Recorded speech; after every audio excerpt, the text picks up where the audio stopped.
Em fevereiro de 2009, um casal passeando com seu cachorro encontrou a maior cena de crime da história de Albuquerque. Em pouco tempo, a polícia começou a escavar e um mês depois, eles identificaram 4 corpos. Todas eram profissionais do sexo e dependentes químicas. Mas várias outras vítimas permaneceram não identificadas, assim como seu assassino.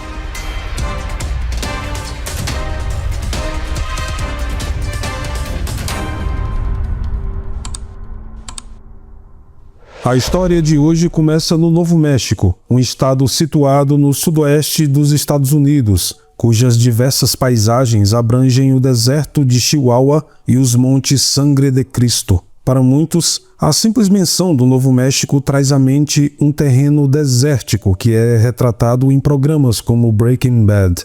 E honestamente, isso não está muito longe da verdade. Embora o estado tenha muitas áreas bonitas e cênicas, bem como cidades densamente povoadas como Albuquerque e Santa Fé, o próprio Novo México pode parecer quase hostil às vezes. E isso realmente aumenta a aura desolada que atrai aqueles que vivem lá, muitos dos quais gostam de ficar sozinhos e apreciam o ambiente oferecido pelo clima seco. No entanto, isso também contribui para um problema maior e endêmico da humanidade. Em grandes áreas de terra sem ninguém por perto, pode ser fácil escapar impune de praticamente qualquer coisa, talvez até um assassinato. O caso que iremos abordar hoje fala de um serial killer que atacou na região de Albuquerque e abandonou os corpos de suas vítimas na região desolada e desértica conhecida como West Mesa. Um serial killer que, anos depois, ainda não foi identificado. Como essa história é muito longa e cheia de reviravoltas e detalhes, para mim, devido a necessidades técnicas, fica quase impossível fazer um vídeo com mais de 1 hora de duração. Então, eu decidi dividir este caso em 3 partes. Essa é a história do colecionador de ossos de West Mesa.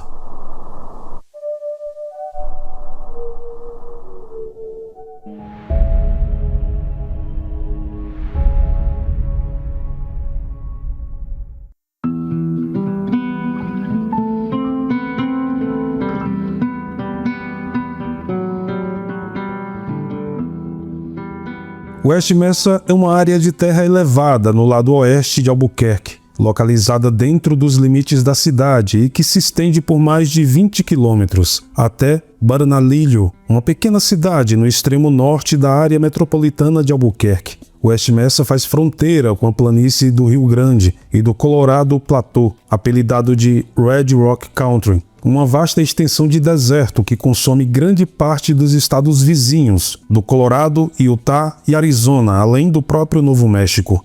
Anos atrás, West Mesa era pouco mais que uma ensolarada periferia a oeste de Albuquerque, mas na década de 80, quando começou a crescer, uma rápida expansão se espalhou. Ela teve um desenvolvimento significativo. A população desta região saltou de cerca de 40 mil habitantes em 1980 para cerca de 200 mil nos dias de hoje. Por conta disso, a área passou por um período de rápido crescimento, levando desenvolvimento para toda a região. Isso abriu caminho para os inúmeros projetos habitacionais que começaram a surgir na década de 90 e início dos anos 2000. A inclusão de 2 rodovias principais, a Interestadual 40 e a Rota 66, ajudou a atrair visitantes e empresas à região, levando ao enorme influxo populacional de West Mesa nos últimos 30 anos. Até meados dos anos 2000, as coisas pareciam progredir de forma constante. Toda a região de Albuquerque continuava a se expandir para o oeste e novos projetos habitacionais salpicavam a paisagem regularmente. No entanto, isso iria parar por volta de 2006, quando os preços das casas começaram a cair vertiginosamente, o que levaria ao colapso da bolha imobiliária americana em 2008 e fez com que todo o mercado imobiliário entrasse em crise. Várias empresas faliram como resultado e a recessão levou a uma parada brusca nas atividades de muitas construtoras na região de West Mesa. O estado do Novo México como um todo foi diretamente afetado pela recessão. Isso inclui um número insuperável de empregos perdidos, dos quais os residentes do estado ainda não se recuperaram mais de uma década depois. O impacto foi sentido principalmente pelas imobiliárias e pelas empreiteiras, contratadas para construir ou trabalhar em seus empreendimentos na região. Muitos tiveram que cancelar totalmente os trabalhos e fechar as portas como resultado da crise econômica. Com isso, vários projetos habitacionais foram cancelados, incluindo aqueles que já estavam em processo de construção. O resultado final foi uma série de comunidades incompletas que agora estavam no limbo, paradas, enquanto os empresários tentavam descobrir o que fazer. Alguns moradores de Albuquerque viviam em bairros com apenas um punhado de casas, enquanto os terrenos próximos a eles estavam limpos e abandonados, prontos para a construção, mas estagnados. Muitos na região de West Mesa, em particular, viveram assim por muitos meses, incluindo aqueles que moravam perto da rua 118, na esquina sudoeste da própria Albuquerque.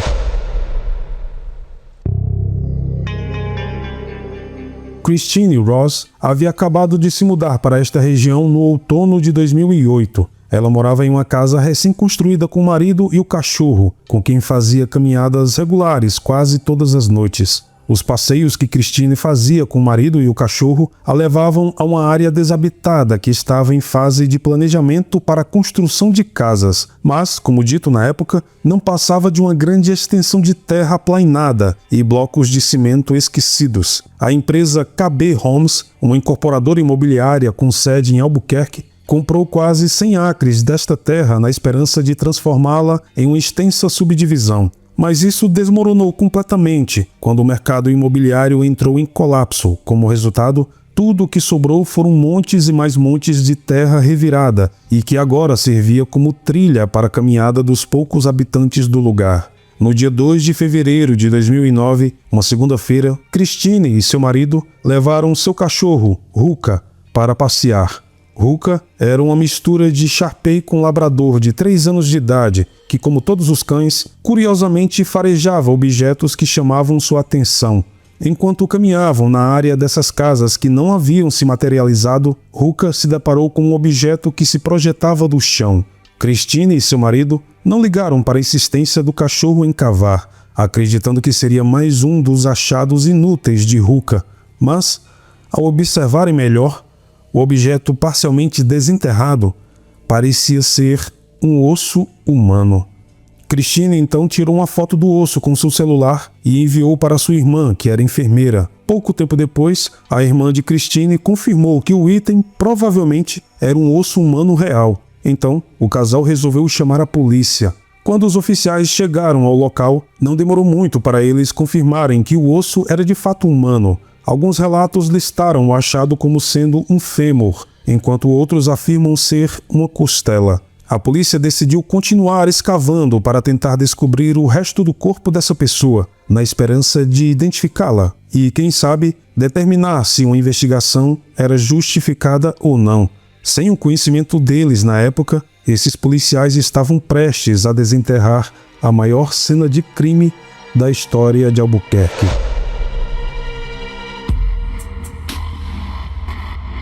Mais de 20 detetives começaram a trabalhar no caso, em colaboração com antropólogos, investigadores, médicos e voluntários, num esforço em conjunto para vasculhar a área, escavando lentamente a região em torno da descoberta deste único osso, nos arredores da rua 118 de Albuquerque. Como vários terrenos foram preparados para a construção de casas, a terra estava nivelada, o que significava que uma grande extensão já tinha sido remexida. Isso representou um grande desafio para os investigadores, mas em poucas semanas eles trabalharam em dezenas de metros de solo, procurando por qualquer vestígio de osso ou fragmento. Foram encontrados vários ossos, alguns dos quais estavam a até 4,5 metros de profundidade. Mas a quantidade encontrada foi algo realmente inesperado. Eles procuravam por uma única vítima e acabaram encontrando mais de 10. Muitos dos ossos que a polícia descobriu nesta escavação foram encontrados parcialmente intactos, mas os outros foram dispersos pelo trabalho feito nos conjuntos habitacionais falidos. Peças de equipamentos destinadas a desenterrar e nivelar a terra se moveram em torno de vários desses ossos, e os animais necrófagos provavelmente contribuíram de alguma forma com a degradação deles. O resultado final foi um quebra-cabeça mórbido em grande escala que levaria semanas, se não meses, para que os especialistas médicos montassem, pelo menos parcialmente, alguns esqueletos. Como vários corpos foram enterrados muito próximos, algo que dificilmente seria uma coincidência, isso provavelmente poderia ser o ato de um único assassino que usou essa região, outrora isolada, como seu depósito particular. Mas ninguém ainda sabia disso. Na verdade, mais de uma semana se passou até que a polícia anunciasse oficialmente que os restos mortais eram de fato humanos e haviam sido enterrados lá recentemente. A polícia conseguiu identificar uma das vítimas, que já estava desaparecida há vários anos, mas as circunstâncias de seu desaparecimento seriam tudo menos claras. Victoria Ann Chaves tinha 26 anos de idade. Ela era mãe solteira de 2 filhos que, ao longo de uma vida curta, mas trágica, caiu no caminho sombrio do trabalho sexual e do uso de drogas. Na época de seu desaparecimento, Victoria já tinha entrado e saído da prisão diversas vezes por acusações relacionadas à prostituição, além de ser uma conhecida usuária de drogas, cujos problemas a levaram a ter repetidos desentendimentos com a lei, principalmente por meio de um oficial de condicional que lutou para mantê-la na linha. Victoria foi oficialmente declarada desaparecida por sua mãe em março de 2005, que naquele momento não via a filha há mais de um ano. Ela parecia ter sido a vítima perfeita para este assassino, já que era alguém que estava lutando contra uma série de demônios pessoais e nem foi notada por muito tempo quando desapareceu. Não se sabe exatamente que tipo de investigação foi feita para tentar localizá-la, mas, devido às circunstâncias de seu caso, a polícia só a colocou no banco de dados de pessoas desaparecidas mais de um ano depois que sua mãe denunciou o seu sumiço, ou seja, em 2006. Infelizmente, não havia muito que a polícia poderia fazer para ajudar a encontrá-la, por mais triste que isso seja. E isso nos leva ao dia 2 de fevereiro de 2009, quando os restos mortais de Victoria Chaves foram retirados do local de escavação em West Mesa. O corpo dela foi o primeiro a ser encontrado pelos investigadores e teria sido enterrado a apenas 45 centímetros abaixo da terra, sem nenhuma roupa ou itens pessoais. Na verdade, seus restos mortais só seriam identificados porque sua família apresentou seus registros dentários à polícia quando relataram seu desaparecimento em 2005. Acredita-se que Victoria tenha sido morta e enterrada lá por volta de 2004. Mas uma determinação exata do tempo seria impossível de fazer. Os restos mortais estavam muito decompostos e muito tempo se passou. Na verdade, a causa da morte também seria impossível de determinar por causa desses 2 fatores. As autoridades só puderam oferecer uma estimativa vaga de quando ela foi morta, entre 2004 e 2005, baseando-se no período de tempo em que o sumiço de Victoria foi relatado às autoridades. Ela seria a primeira mulher encontrada neste extenso local de escavação e a primeira a ser identificada pela polícia, mas Victoria não seria de forma alguma a última.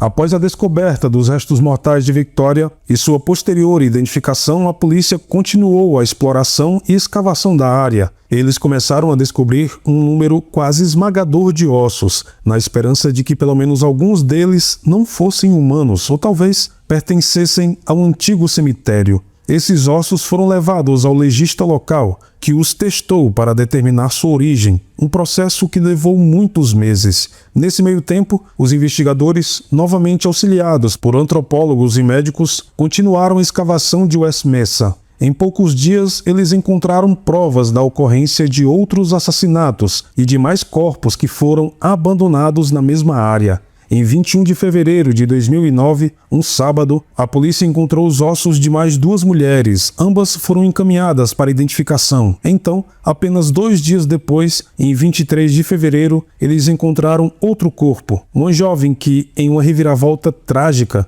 estava grávida no momento de sua morte. Um feto decomposto foi encontrado dentro dela e acredita-se que a mulher tinha acabado de entrar no 4º mês de gravidez. Testes confirmaram posteriormente que a criança tinha sido concebida cerca de 4 meses antes de a mulher ser assassinada, e a própria vítima poderia nem saber que estava grávida no momento de sua morte. Apesar da óbvia tragédia dessa descoberta, esse detalhe, a mulher grávida, poderia ajudar a agilizar o processo de identificação da vítima. Em poucos dias, essa crença se tornou realidade, quando a polícia a identificou oficialmente, confirmando que outra pessoa desaparecida da área havia sido morta anos antes.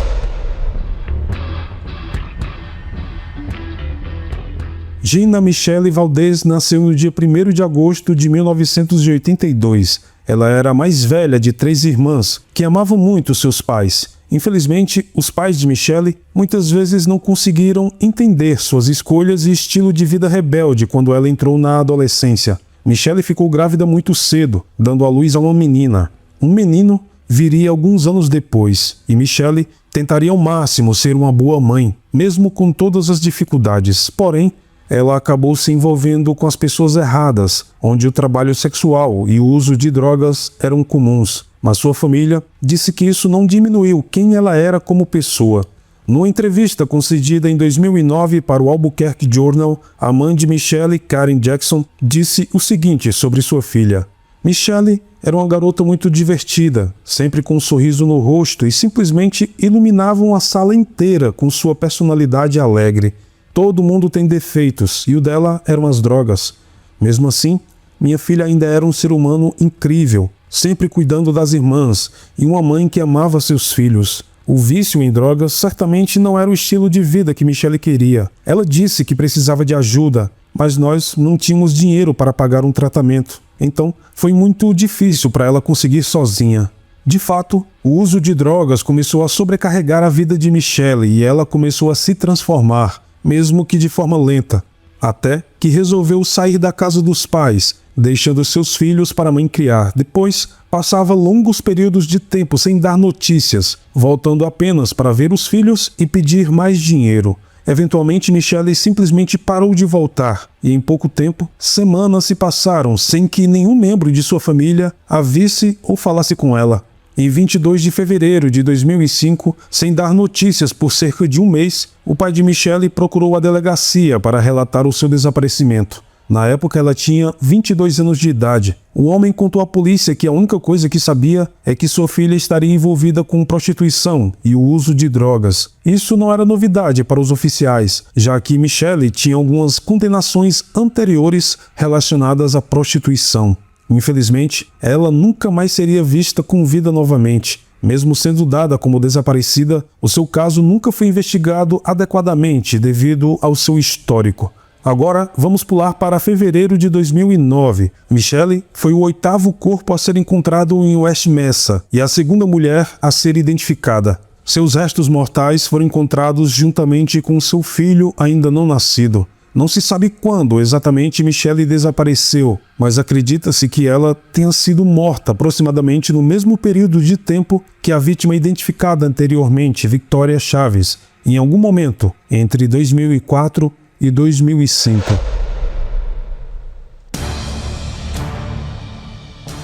Agora, com 2 dos corpos identificados, estava ficando mais difícil para a polícia evitar dizer o óbvio, que era, claro, a noção de que essas vítimas provavelmente foram alvos do mesmo criminoso, um assassino em série que havia descartado suas vítimas no mesmo lixão.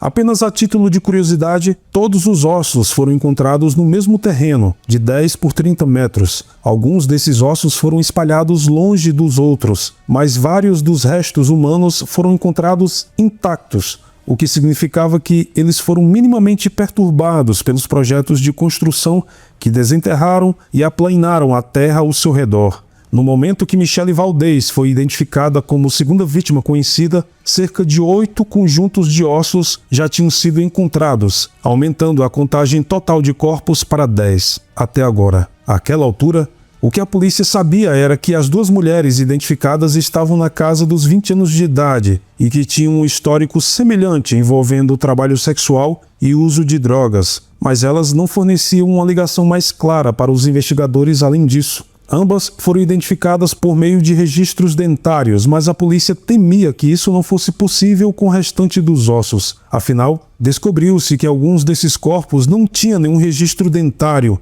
e outros estavam sem crânio.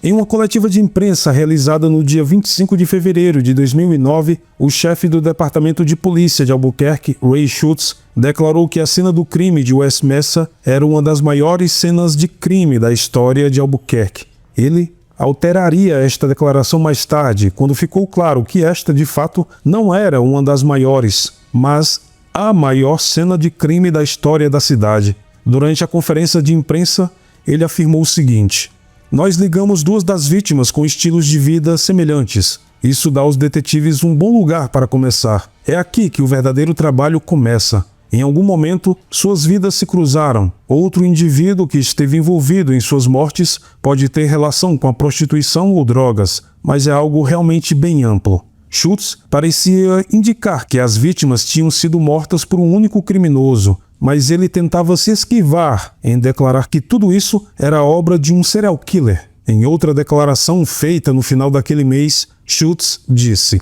"Os restos mortais são todos antigos. Eles estão lá há vários anos. Se tivéssemos encontrado corpos frescos, eu ficaria muito mais preocupado. Todos podem ter certeza de que não há um serial killer ativo em Albuquerque, matando e atacando pessoas. Se houve, foi há muito tempo."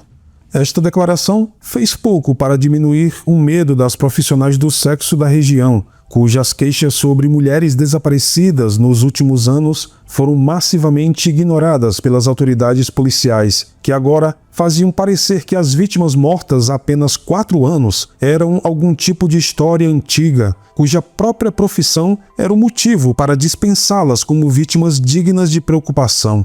Essa noção de que as mortes estavam apenas provisoriamente ligadas uma à outra tornou-se mais difícil de acreditar quando a polícia anunciou, poucos dias depois, que havia encontrado de 11 a 12 vítimas, se incluirmos o filho ainda não nascido de Michelle Valdez.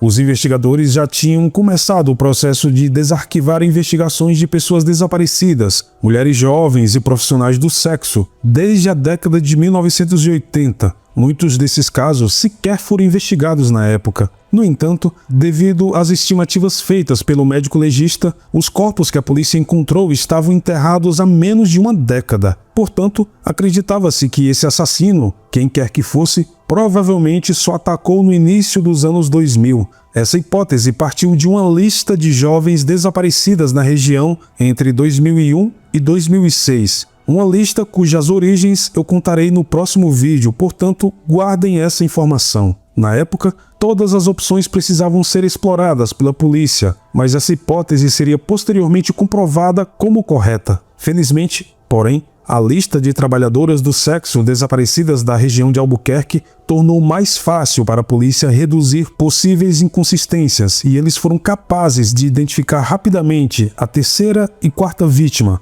cujas histórias soaram muito familiares para os investigadores. Cinnamon Elks foi outra jovem que caiu nas mesmas armadilhas das duas vítimas anteriores, mas antes disso tinha sido uma jovem normal com objetivos e aspirações próprias. Sua mãe, Diana, mais tarde lembraria que Cinnamon era a criança mais perfeita que qualquer pai poderia esperar. Mas ela começou a ter alguns problemas na adolescência, quando passou a experimentar drogas, e os problemas só aumentaram a partir daí. Cinnamon teve 2 filhos, que ela amava muito, mas não conseguia cuidar, e praticamente os entregou para sua mãe. O uso recreativo de drogas rapidamente se transformou em abuso compulsivo de drogas, e ela acabou com uma ficha criminal bem extensa, sendo presa 19 vezes por atividades relacionadas à prostituição ou aliciamento e 12 vezes por porte de drogas. Sua prisão ocorreu em julho de 2004 e foi quando Cinnamon simplesmente sumiu. Assim como as outras vítimas, ela tinha o hábito de recorrer à família para ter apoio financeiro, mas acabou parando de procurar. Essa ausência foi rapidamente notada e levou sua família a temer o pior. Um mês após a sua última prisão, Cinnamon foi dada como desaparecida por sua mãe Diana Wilhelm. Mesmo que ela tivesse problemas em sua vida, sempre fez questão de pelo menos ligar para sua mãe em seu aniversário. E quando esse dia chegou e passou sem um telefonema, sua família ficou desconfiada. Diana finalmente foi relatar o desaparecimento de sua filha, mas os policiais disseram a ela que os adultos tinham o direito de cortar o contato com qualquer pessoa, até mesmo com os pais, e além disso, ela não podia nem provar que Cinnamon estava mesmo desaparecida. Alguns meses se passaram antes que um relatório policial pudesse ser oficialmente arquivado, e a investigação foi tão atrasada que eles não conseguiram fazer nenhuma incursão significativa. A família de Cinnamon fez questão de enviar seus registros dentários à polícia, temendo que pudessem ser usados para identificar seu corpo no futuro. Foi exatamente o que aconteceu mais de 4 anos depois, em fevereiro de 2009. Cinnamon Elks foi o último corpo a ser retirado do local de escavação de West Mesa e a terceira vítima a ser identificada. Até agora, ela era a mais velha das mulheres, tendo aproximadamente 32 anos de idade na época de seu desaparecimento. No momento de sua identificação, sua mãe Diana disse à polícia que a filha era muito amiga das 2 primeiras vítimas identificadas, Victoria Chaves e Michelle Valdez. Isso mesmo. Ambas as quais Diana afirmou que chegou a conhecer pessoalmente. No entanto, esta informação foi um pouco ofuscada pela notícia de que outra vítima havia sido identificada, e ela era outra jovem ligada a este mesmo círculo social.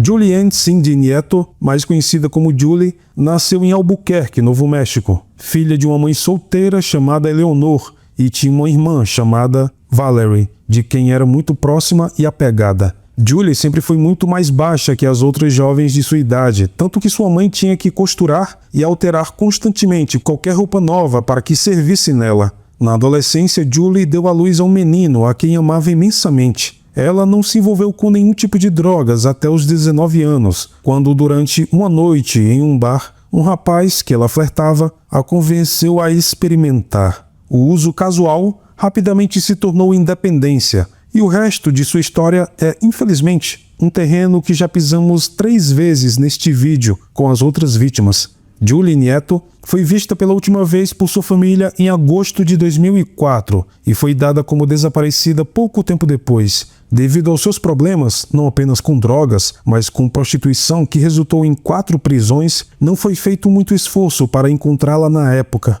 O desaparecimento de Julie abriu um buraco na vida de seus entes queridos e cerca de 2 anos depois, sua irmã e melhor amiga, Valerie, morreu de overdose de drogas em um motel de Albuquerque, uma morte que todos alegaram estar diretamente ligada ao sumiço de Julie. A mãe das meninas se tornaria guardiã dos netos, mas sempre tentava lembrá-los que ela não era sua mãe. A mulher acreditava que havia uma ligação clara entre o desaparecimento de Julie e a overdose de Valerie, e em uma entrevista disse: Valerie nunca conseguiu lidar com isso. Ela estava deprimida o tempo todo, chorando o tempo todo.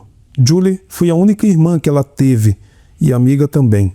Somente em 2009 as respostas foram dadas à pobre Eleonor e ao resto de sua família. Ela finalmente conseguiu colocar sua filha para descansar. Menos de 2 anos depois de enterrar Valerie, Eleonor teve que fazer o mesmo por Julie, o que fere a ordem natural das coisas, pois os pais nunca devem enterrar os seus filhos. Com a 4ª vítima identificada em West Mesa, os investigadores agora chamavam o buraco onde os ossos estavam de The Pit, ou seja, o pulso.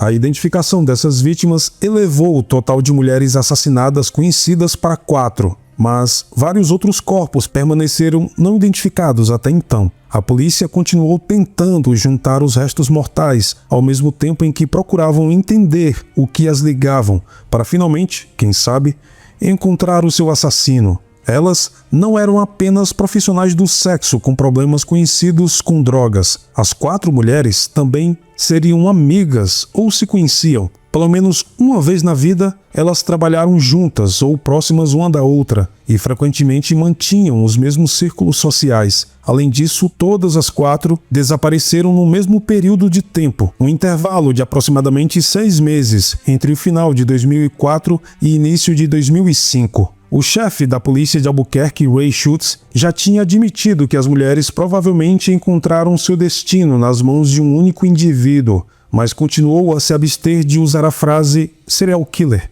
A partir de algumas de suas declarações, podemos supor que ele temia que usar esta frase causasse pânico, e ele continuou a apontar para os laços familiares entre as mulheres, não apenas o trabalho sexual, mas as drogas, que forneciam uma via investigativa mais plausível. Para ele, elas foram mortas não por um assassino em série, mas devido às circunstâncias que as rodeavam. Provavelmente o oficial Schutz, por medo de causar um pânico geral, estava se enganando. Bom, a investigação continuou, tentando saber mais sobre as vítimas que já haviam sido identificadas, como a última vez que foram vistas, com quem namoraram, onde trabalharam, etc. O que fez com que refazer seus passos cerca de 5 anos depois fosse uma tarefa quase impossível. Muitas das pessoas com quem elas se relacionaram já tinham se mudado para outras cidades e até mesmo de país. Acreditava-se que essas 4 mulheres eram amigas uma da outra e provavelmente poderiam ter confiado uma na outra em algum momento de suas vidas. Os investigadores continuaram tentando fazer o possível para rastrear qualquer informação que ainda estivesse disponível e trabalharam para identificar as vítimas restantes no processo. Mais 7 mulheres foram encontradas em West Mesa, porém suas identidades eram desconhecidas até o momento. Os investigadores começaram a revisar os arquivos de casos de profissionais do sexo desaparecidas na última década e meia, com alguns até remontando o final dos anos 80, como dito. Enquanto isso acontecia, as famílias das vítimas tiveram que lutar contra um novo tipo de dor que agora os cercava. Alguns até sabiam que esse era o resultado possível há meses, até anos, mas agora não estavam mais preocupados em obter uma resposta definitiva sobre seu ente querido. Agora eles tinham certeza, elas foram mortas. É como se uma dor antiga viesse à tona e de uma forma ainda pior. Afinal, sem um corpo, sem a certeza, parece que nossos sentimentos ficam em uma espécie de limbo por algum tempo. É impossível imaginarmos a dor que todos eles estavam sentindo naquele momento. Para piorar tudo isso, eles tinham um corpo, mas nenhum motivo, razão ou culpado. Agora que sabiam o que havia acontecido, todos tinham certeza que elas não foram apenas vítimas das circunstâncias, uma eventual overdose ou mesmo tenham deliberadamente sumido por conta própria. Afinal, se não fosse o assassino, elas poderiam ter voltado para casa, mudado de vida, voltado a ser feliz, quem sabe. Mas, infelizmente, essas mulheres foram privadas de sua segunda chance para sempre. Pelo menos para alguns membros das famílias, esse desfecho parecia ter sido esperado. Diana Wilhelm, a mãe de Cinnamon Elks, relatou logo após a identificação dos restos mortais de sua filha que ela tinha escutado vários rumores de amigas de Cinnamon antes do seu desaparecimento, que ela estava comentando sobre um policial sujo que estava matando profissionais do sexo em Albuquerque. Na época, Cinnamon falou especificamente que esse policial estava cortando as cabeças das mulheres e depois enterrando em West Mesa. Se isso não foi algum tipo de coincidência sombria, Cinnamon parecia ter previsto algo realmente macabro ou mesmo apontado para o seu futuro assassino. Algum tempo depois, Diana afirmou ter recebido inúmeros telefonemas estranhos anos atrás, o que só aumentou esse medo. A mulher disse aos repórteres de um jornal local que alguém ligava constantemente para ela, diversas vezes por mês, dizendo que sua filha tinha sido decapitada e enterrada em West Mesa, assim como Cinnamon havia alertado. Diana afirmou que esses telefonemas foram relatados à polícia na época, mas nunca houve qualquer tentativa de acompanhamento ou investigação. Talvez seja apenas porque o boato em si era difícil de acreditar, mas para muitos estava mais do que claro. Ninguém se importava com o desaparecimento de profissionais do sexo e eles não queriam dedicar valiosos recursos policiais para investigar seu desaparecimento ou possível assassinato. Essa foi uma questão compartilhada por Karen Jackson, a mãe de Michelle Valdez. No período em que Michelle estava desaparecida, a mulher ouviu rumores semelhantes de pessoas próximas a ela. Karen sabia que sua filha era amiga de Cinnamon Elks e ouviu relatos de que as duas tinham sido esfaqueadas e enterradas em West Mesa. Em particular, Karen relatou que muito tempo antes dos corpos serem descobertos no poço, A irmã de Michelle, Camille, recebeu um telefonema estranho. A pessoa do outro lado da linha oferecia suas condolências e, conforme um artigo publicado no jornal The New York Times em março de 2009, Camille ouviu que Michelle tinha sido esfaqueada várias vezes e jogada em algum lugar no deserto. Agora, com os corpos dessas mulheres sendo encontrados em West Mesa, esses comentários receberam muito mais destaque, e o que antes parecia apenas um boato ou invenção, agora se tornou realidade. Mas, para os familiares e amigos que há anos tentavam conscientizar sobre essas mulheres desaparecidas, era muito tarde para a polícia se preocupar. Os oficiais da época mostraram repetidas vezes que não tinham o menor interesse de seguir nenhuma das pistas, e foi só agora, quando cerca de 1 dúzia de corpos foram retirados de um cemitério improvisado nos arredores da cidade, que eles pareciam demonstrar algum interesse. No entanto, um detetive demonstrou sim muito interesse por essas mulheres desaparecidas, anos antes dos primeiros ossos serem encontrados no poço. Esse detetive fez uma lista de profissionais do sexo desaparecidas, e as informações que ela reunia ajudaram a guiar o restante de toda a investigação. Mas isso é um assunto para um segundo vídeo sobre o colecionador de ossos de West Mesa, então não deixe de se inscrever para terminarmos juntos essa história incrivelmente macabra.